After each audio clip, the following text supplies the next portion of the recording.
The thing that's between you and the best version of yourself is you. Know yourself. All you need is an hour in your day and you're gonna thank me later. The work has to start from within. And what do you want to accomplish in the next 3 months? Start small, plan your week, track your progress. Hey guys, welcome back to the channel. For those who are tuning in for the first time, hello, my name is Kimi. I've been in a journey for the past, I'm gonna say a year and some change to try and reinvent and change or switch my identity. And I have noticed it works. The reason I'm actually confidently here to do this chit chat with you guys is because I've actually noticed the internal work that I've been doing works. Today I'm going to talk to you guys about how to build a routine that actually works. And this is going to form the foundation towards leveling yourself up. I've shared a few of the leveling up content with you guys, but let's just get it back to the basic. Let's start from the foundation. If you want to level up, there are things that need to happen. And no, I don't mean like you do your nails, do your lashes, a spa date and whatnot. That's not what I actually am going to talk about. Yes, those are important, but the work has to start from within, and that's kind of where we start today. It is about building a routine that's going to help your productivity, a routine that's going to help you level up and make you the best version of yourself. If you are here and you're watching and you're tired of always setting up goals or New Year's resolution only for you to like throw them out of the window by January 31st, then you are in great company, because I'm going to share with you tips that have actually helped me as an individual to level up myself and create a routine that actually works for me. If you search today productivity, there are going to be 1,000,001 videos, blog posts, short form content. So this is not a new conversation. Nothing that I'm saying here has not been said before. I'm just going to try and say it in a way that I wish I found out this kind of information when I had just started. I'm going to be straight to the point. It might be a little bit harsh, but sometimes we do deserve a little harsh truth. So if you're tired of waking up in the morning and you don't feel like you're moving the needle, you don't feel purposeful enough, and then you jump online and you see all these other people, your mates, colleagues, people you went to school with, the people that you admire online, flourishing and living their best life, and you just can't seem to wrap your head around it, then you're in good company. So let's start with the basic. As I had said, we're trying to create a foundation that's gonna set you up for the best version of yourself that you can let yourself be. Because at the end of the day, the mountain is you. The thing that's between you and the best version of yourself, unfortunately, is you. Make this like a mental exercise. Get a mirror, a full-length mirror if you will. Strip to your birth suit and look at yourself and be honest. Do you like the reflection that you see in the mirror? No, because probably we don't exercise as much as we would love to. We don't do maybe a better skincare routine than we want to. So be honest with yourself. Look at yourself and look at the things that you need to change or better yourself. I believe that as humans, we are supposed to always change, evolve, and be better versions of ourselves on a day-to-day basis. I'm not going to be like one of those people that tell you like, oh, accept the things you can change. I don't believe that. If I don't like something about myself, I'm going to make an effort and change that. So the first thing you need to do is know yourself. Who are you as an individual? Let's say I'm a morning person, or I'm trying to force myself to be a morning person. And then I'm telling you to also be a morning person. But in reality, you're not a morning person. You're a night owl. You are more productive at night. So it doesn't make sense if you take or imitate my routine to make it your own. Trying to imitate a routine that you see your favorite influencer, content creator, celebrity, whoever you admire online showing it. The sort of content that people consume a lot are the productivity, morning routine, skincare routine that our faves post online. I think it's time for us as a society to step back and first things first, know who you are as an individual. Are you a morning person? Are you a night person? In terms of fitness, do you even like running, or do you just want to run because you saw your favorite influencer running? Do you even like coffee? Do you like matcha tea or whatever, all the nonsense that's on there online? So know yourself as an individual. That's the first step to create a routine that actually works. This routine is not supposed to be aesthetically pleasing for somebody else. It's supposed to be aesthetically pleasing for you. So have a column who you are right now and who you want to be in the future. What does your future self look like? What kind of car does she drive? What time does she wake up? What time does she sleep? Does she have friends? Does she enjoy going out? Does she have a dog? Does she take a dog out for walking? See, Create this perfect life, as perfect as it can be in your eyes, not as perfect in other people's terms, and then build from there. After you have formed that, everything that you're gonna say after this is gonna be, like when you're building a house, you have the foundation and then you start building bricks, and then the thing that holds the brick, I think it's mortar or the cement or whatever, and then you lay it up like Tetris. That's where we're going. So first things first, know yourself as an individual. What are your likes and dislikes? What are your non-negotiables? What are the things that make you happy? What are the things that make you sad? What kind of thing makes you get out of bed easily? What time do you sleep? What time do you wake up? All these things make you an individual, like make you uniquely you. Number 2, on the same list that you had, write down your goals for the year. So some people divide their year into 4 quarters. So you have quarter 1, quarter 2, quarter 3, and quarter 4. Depending on when you decide your quarter are, some people stereotypically start it in January. Some people start it in February. I started my year in February because January was just not, the new year wasn't new earring. So I'll have February, March, April. Right? We've just begun quarter 2. So technically, this is still New Year's, if you will. Like another chance to set out my intentions for the next 3 months. So in that list, write down your goals. What do you want to accomplish in the next 3 months? What do you want to accomplish in the next 6 to 12 months? Ideally, any person needs to have long-term goals.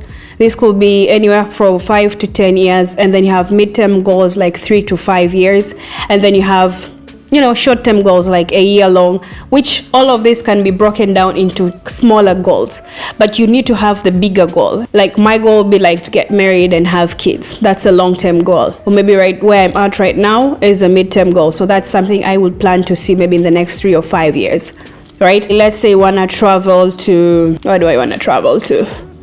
To Greece. Say I want to travel to Greece in the end of the year. So that's a short-term goal, which I intend to, accomplish it in a year span. But how do I even move from point A to point B? I need to have a plan in mind. So first things first, before even moving into the planning aspect of the things, find out your goals, and just don't have random goals like I want to be a millionaire by the end of the year. Your goal should be attached with the why. Let's say I want to be a millionaire. The reason attached to this is probably be I want my parents to retire, or I want to travel the world, or I just want to be my own boss, sort of thing. So whatever goals that you have are supposed to help you move closer to the ideal version of a person you want to be. Let's say you want to get married, but you're single. So another goal would be like, I need to get into dating. So go outside, get into dating sites or whatnot. Whatever you're doing, it's supposed to help you move to your long-term goals. And then underneath here, probably before you need to date, you need to work on yourself. There's maybe the bits of therapy. So that could be a short-term goal or a short to long-term goal. You need to fix yourself, heal your demons and whatnot. So identify your goals and know their why. That's the only way that your goals can easily come to fruition. If you just have empty goals that don't answer your big picture why, it's kind of pointless. Then let's start making tiny habits that can help you, tiny shifts that can help you move towards the best version of yourself. Right? Can help you move from point A to point B. The biggest mistake that majority of us, me being one of the people in the past, every new year, I would come up with the most insane, I'm a dreamer. I would think of the biggest things and be like, I want to get a PhD. I want to be married by 24. I want to yada, yada, yada, yada. I want to go to the moon and back. See, there are all those big things, and your human brain is not meant to have all those things. That's a lot of things for your mind to comprehend. So have a set of goals, especially in the short-term goals, like in a year window. Have 3, maximum 5 major goals that you're working towards. They should be in different categories. So you can have 1 financial goal, 1 relationship goal, 1 personal goal, 1 career goal, maybe, and 1 fitness goal. So those will be 5, but each one is in its own pillar. And then in there, form tiny habits that can help you move from point A to point B. I'll use the easiest example, the fitness goal. You cannot just decide to run a marathon. It's not something you just wake up one day and be like, I need to run a marathon. I need to climb Mount Kilimanjaro. That's so far-fetched, and it's gonna hurt you more than help you. If you're trying to create a routine, first of all, you first identify yourself like, I'm an athlete, or I'm a person who works out. Change that identity shift in your head, which is what we did in the first part of this.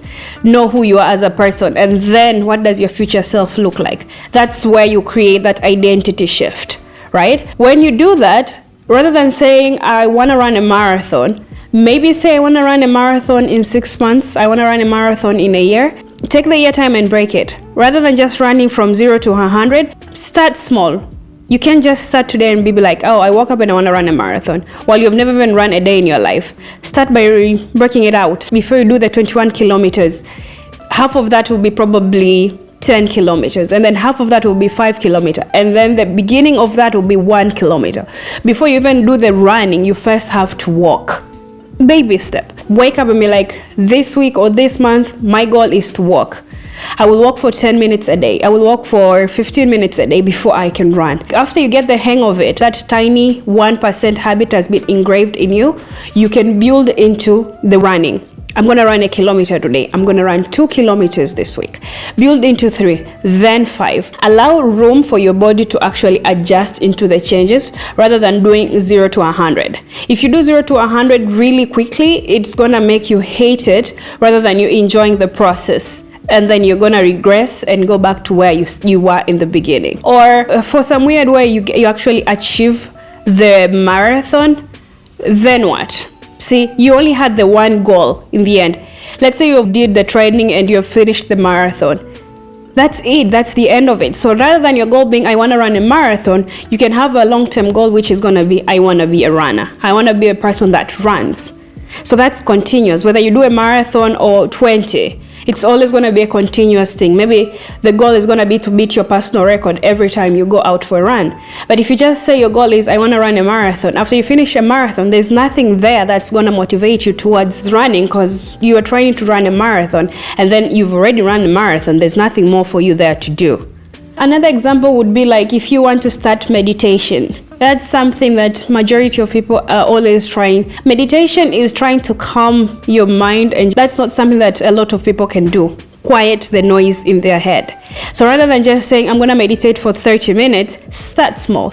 Do 5 minutes, do a minute, do even 30 seconds. Just control your breathing and then build a rapport towards a 5 minutes meditation. Start with a guided meditation session before you can actually just do it on your own. For students, rather than just saying, I'm going to study for 3 hours, unrealistic, because your brain will wander. Start small. Do 30 minutes of something. Maybe I'm going to just study for 30 minutes and then build from there. Another thing that you need to do to help you create a routine that actually works for you is a term that I read in the Atomic Habits, a book I think I started reading 3 or 4 years ago, and I try and read and reread it every year. It's by James Clear. So if you've read the book, you definitely know what I'm talking about. And if you haven't read the book, I highly suggest to read it. I'll share a few reading books that are going to help you become the best version of yourself, help you in productivity, help you to create a routine that actually works. One among the gems my takeaway from that book that helped me create a routine is a term that's called habit stacking. What it means is there are things that you do every day. Every day you eat, every day you take a dump, every day you pee. Places where you do all those bits, that's the window for you to start implementing or adding new habits. Example, in the morning, one of the things that health-wise we advise is to drink water. It has to be in your top 5 activities that you do in the morning. So you wake up, you pray, you make your bed. Around there, you pee, and then you drink water to hydrate. So if you're trying to get more vitamins in your body, that's the window for you to, take your vitamins. It has to be next to your water bottle. You have added the new thing there is to drink vitamins. Before I go to bed, that's the last thing in my night routine. I lay out the clothes that I want to wear to the gym in the morning, and then clothes that I want to wear to work the next day. That helps me in the morning to not have decision fatigue. I just know when I wake up, I know what I'm wearing exactly, and then after the gym, I know exactly what I'm gonna wear. If I, for some weird reason, skip this part, I have decision fatigue. Even if I wore those clothes before and I took pictures and they look good, Weirdly, in the morning, I just seem to hate everything in my closet. So I try and reduce work or decision making for my future self in the morning. Let's say you do evening walks, or you go to the gym and you want to do a treadmill. Use that time to also, like, I don't know, scroll on social media. You can run on the treadmill while checking out on your TikTok or watching a YouTube video. That way, your social dopamine is there, and while you're exercising. If you walk your dog, take that time, call a friend. That way you have caught up with your friend and your dog or yourself went for a walk. Your habit stacking is supposed to make it easier. So every time you do it, you'll be like, I'm going to walk my dog in the evening, then I'm going to call my mom. Maybe it's almost bedtime, but I need to watch whatever I was watching. So rather than me doing this, I'll do a warm-up of 15 minutes and then I'll watch this on the treadmill. I want to have my vitamins. So in the morning, I'll have my vitamins and water at the same time. When I get out of bed, I will make my bed. Like, one is a cue to the other one. While I do this, I will do ABC. While I do A, I will do B. That kind of situation. Number 5, plan. This is actually quite important. After you have had a hang of this thing, you need to take time out of your week to plan. Remember the goals that you set, the long-term, mid-term, and short-term goals that we discussed? You need to have a plan. You know your why. Now you create a plan. A plan is the direction that takes you from point A to point B. A plan is the GPS. You can't just get into the car and drive aimlessly thinking that it will take you somewhere. You might get there, you might not get there. If you don't know where you're going, you'll never know if you've arrived or not. So have a plan. The easiest way for you to do this is take time at the end of every week. So Sunday seems like a more chill day, planning for the beginning of the week and whatnot.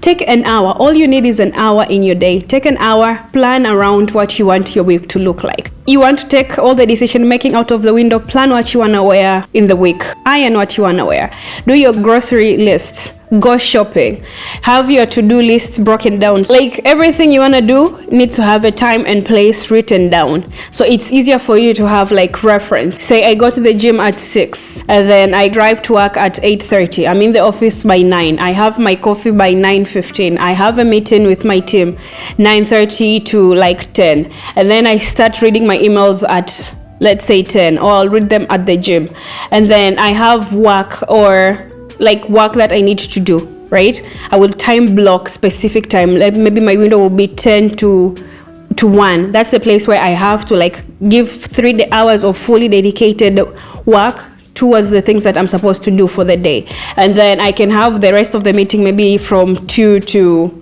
4, and then finish up, maybe catch up on emails or plan for the next day at like 5. And then 5:30, drive back home, get home, go for a walk with my dog and my partner at 6:30, and then we cook dinner, watch a movie, catch on, and then that cycle goes on. So there's that plan on the day. So some people go as far as every beginning of the month, they plan their month, like a rough sketch of what their month looks like. Some people are good enough to know what their month will look like. The month will be the bigger cake, and then have it in a weekly, and then have it daily, and then break it down to like hourly. Time block where you need to. I'll give an example of content creation. Batch create content on Saturday, edit your stuff on Wednesday, do photography maybe on Tuesday, email and admin on Mondays, Friday catch up, socials and whatnot. That will create for you a structure and leave time for flexibility. It doesn't have to be from 1 to 2 I'm breathing, from 2 to 3 I'm sleeping. Allow yourself room to be flexible, but don't wake up and go around aimlessly without knowing what your day entails. That way, you will lose a lot of time. And planning, at the end of the day, will help you with time management, which is the biggest currency majority of us are just giving out willy-nilly out there. If you're gonna take anything, every end of the week, plan your week. This is gonna be fundamental, and you're gonna thank me later. Number 6 kind of ties up to what I had mentioned initially and what I had just talked about, the planning and knowing yourself. A sub point to that will be prioritization. So if you're a morning person, all your heavyweight tasks, all the things that need a lot of mental load, those go there. The deep works that need to happen. If you're writing a manuscript, it goes there. If you're writing a dissertation for your master's or you have papers, the reading happens there. That's the time when your brain is like super active active and you can actually get a lot of work done. The easier works, those kind of go in the evening. I used to like really jump on email. Like I'll have my to-do list, and then when I get to work, the first thing I do is read my email. What that does is your to-do list then is out of the window, because then there's all these other people asking you for 1, 2, 3, 4, which now becomes your new priority, and you forget your to-do list. So emails for me are not the highest form in my order of priorities. I will put like an hour. Mostly I read my emails around 10, and then I'll read again at lunch, and then before I end the day, I'll see what was missing. If it's anything important, I will put that on my to-do list for tomorrow. But I just don't go around like reading emails as they come in.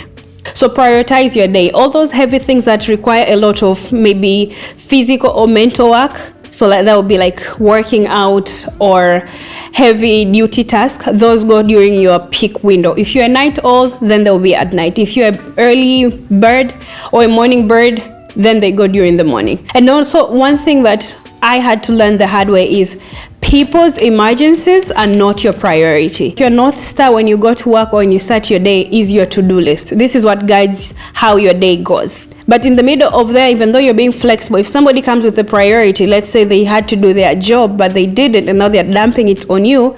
If you decide to start solving this, then your to-do list falls between the crack. Again, people's emergencies are not your priority. Whatever number we're on, I think number 7, track your progress. This is something that I needed to do a lot more, or I was doing, but subconsciously I was ignoring it. So I have been consistently working out at the gym for a year and maybe 3 months now. One of the goals that I've been trying to do is shred my body and be super toned. I'm trying to really shred. I want to have visible muscle. It took me a while to actually see them, and then over maybe 2-3 weeks ago, I decided to invest in a trainer. And I don't know if I'm being delusional, but I've started seeing change. Yesterday, I was in bed with tea and I was like, okay, I feel like my body is getting toned. I went to when I had just started doing the gym sessions and whatnot, and I looked at those videos and I was like, oh my God, this is what people talk about before and after, because I can see definition on my back. And honestly, it's not even where I want to be, but I've seen a lot of definition on my back and I'm like, God damn. And that kind of gives me, like, it pushes me to move more or work harder towards that thing. So that fitness is one thing, because you can see the changes on your body just like that. Another thing is, say you started running but you don't like it, so the tracking for you will look like a downward spiral. See the trajectory of where graph will be leading towards the negative. That will have to give you a mental note. Maybe running is not for me, I need to pivot. Maybe swimming is for you, or maybe dancing Zumba is for you. Just because some people say cardio is great, it doesn't necessarily mean you need to start running. You can dance, you can walk, you can do jumping jacks. There's all those forms of cardio that's out there. Just find something that works for you and then stick to it. So that tracking thing helps, because human bodies need to see proof. As you track your progress and you can get that evidence-based results from it, reward yourself. This is just a cheat code for me. I think it started way long before I actually knew it was a thing. If I was having any exams coming up, my dad would be like, if you get an A grade on this one, you get whatever you want. So that kind of gave me more motivation to want that thing so much. Maybe I wasn't motivated enough to study, but I was more motivated to get the thing that I wanted at that particular time. Regardless, that acted as a fuel to push me from point A to point B. So track your progress and reward yourself. Let's say I'm gonna clean out this space, and then after I finish this, I'm gonna reward myself with my favorite glass of a Cabernet Sauvignon. Or maybe I'm gonna order in steak dinner, or I'm gonna indulge myself with a mani-pedi, or I'm gonna clean out the house, do laundry, make sure everything is deep cleaned, and then I'm gonna do an in-house spa call. So those tiny rewards makes the whole thing more fun. Our goal is to try and create a routine that actually works have enough sleep every time you go to bed, maybe like at 9 or 10, and you wake up like at 6:30. So you constantly get the 8 hours of sleep. See how that impacts your mood. See how that impacts your overall well-being. There's no amount of routine that is gonna help you if you're not sleeping right. You're getting less than 8 hours of sleep. It's like trying to, take a shower and wearing dirty clothes. It doesn't make sense. So try and have 8 hours of sleep. Think of that as fuel. So sleep and healthy eating go hand in hand. Those will be the fuel you need to move you from point A to point B. And then in the same breath of creating a routine that works, make sure whatever you're trying to add into your routine, find a way to make it fun. If you dread that new thing, it's gonna be really, really hard for you to actually incorporate it into your lifestyle. Things can be boring. So let's say you're doing laundry or you don't like doing laundry. Have some music in the background, have a TV series happening. Things that do not actually require a lot of your mental load, do them with something else. So while you're doing laundry, do a FaceTime with your best friend, or when you're doing dishes or cooking, FaceTime, watch a show, do something to make whatever you're doing more enjoyable. We have a lot of technology devices with us, so for once, let's use it to actually move us from point A to point B. In the whole essence of creating a routine that works for you, discipline is key. You have to be comfortable with the uncomfortable. You have to be disciplined enough to actually want to change your identity or change whatever you're trying to change for the betterment of your future self. So you need to be disciplined. Discipline will come in the sense of, if you said you're gonna run in the morning, you have to find the discipline or the willpower in you to actually show up. You don't even have to like it, but you showed up. So that's the 1%. If you keep showing up every day, one of those days you're going to be more motivated to work out. Discipline is like a whole realm that requires its own conversation. If you guys want me to dissect and get further into that, I'll be more than happy to share that. I hate that I say discipline and then the next thing I'm saying is being flexible. You need to be flexible and show grace to yourself. At the end of the day, we only have the one body. You do not have to watch this video right now and then change your entire life. You're gonna crash and crumble. So be flexible, be, I think, gentle with yourself, or be patient with yourself. Always aim for the 1%. Remember, it's better to try and fail than never trying at all. So baby step, move yourself from point A to point B, and then from tomorrow you move from point B to point C. As long as you're doing the 1% towards the right direction, you are doing amazing, and I'm very proud of you. In the last aspect of trying to create a routine that actually works for you, sometimes we are stuck, or we can't see our routine flourish. It's because of the environment we are in. If you live, let's say, in a one bedroom situation, like a bed sitter, your bedroom is in the same place, your kitchen is in the same place, your bathroom is in the same place, your dining is in the same place, try and designate or create sections of the same room. So have a section where it's just your bed area. Have a section where this is just going to be a place where I watch TV, or this is going to be a place where I get ready, or this is going to be a place where I entertain people. That designation will allow your mind to actually treat the one room bigger than it actually is in real life. If you are trying to move from, let's say you're trying to be a morning person, but you're surrounded by people who their entire life is going to club, yada yada, they don't want that for you. That environment for you, you don't have the right soils to flourish. You need to get rid of that. I'm not saying get rid, but you need to change that environment to allow you a place. Excuse me. You need to change that environment to allow for you to grow. If you are trying to read some more, join a book club. Find an environment that it's going to make it easier for you to actually envision or realize the goal or the dream that you have. If you are trying to run or work out, it's easier to do that in the gym. It's not that you can work out from your house, but the gym, you already have a lot of all these like-minded people trying or striving for the same goal as you. So it's gonna motivate you to move the 1%. At the end of the day, we are just striving to get the 1%. And it seems so minor, rather than focusing on the 100%. If you focus on the 1%, at the end of the year, you are 366% further. If you do just 1% every day. If you try and do 100%, you might just be consistent for 3 days and then you crash. on the verge of, creating the very best version of yourself or creating a routine that actually works for you, another big thing is trying to read or consume a lot of productivity content. So that could either be reading, that would be either listening to self-help podcast, watching these things on YouTube, regardless of whatever medium you like to consume your content on.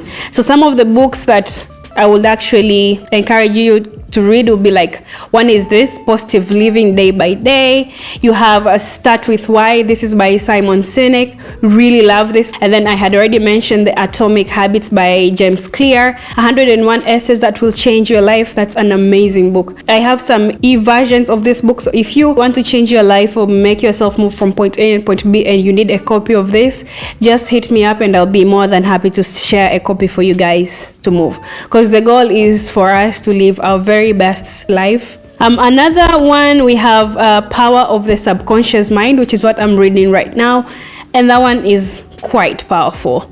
And then we have The Mountain Is You. This is by Brittany West, and I think the 101 Essays That Will Change Your Life is also by her. I will leave some of the other resources that have helped me or shaped my mental productivity bucket and things that are going to help you to create, habits that actually work on the description box below. And that's all we have today, friends. As usual, it's your internet bestie trying to help you level up and live the very best version of yourself. I'm going to love and leave you, and I'll see you guys on the next episode, of which we are going to talk about how to create daily habits to help you level up as an individual. I hope you guys enjoyed this as much as I did creating this content for you. If there are any comments, concerns, suggestions, feedback, or any topic conversation that you guys want me to cover, be sure to leave that in the description box below. Until the next one, bye.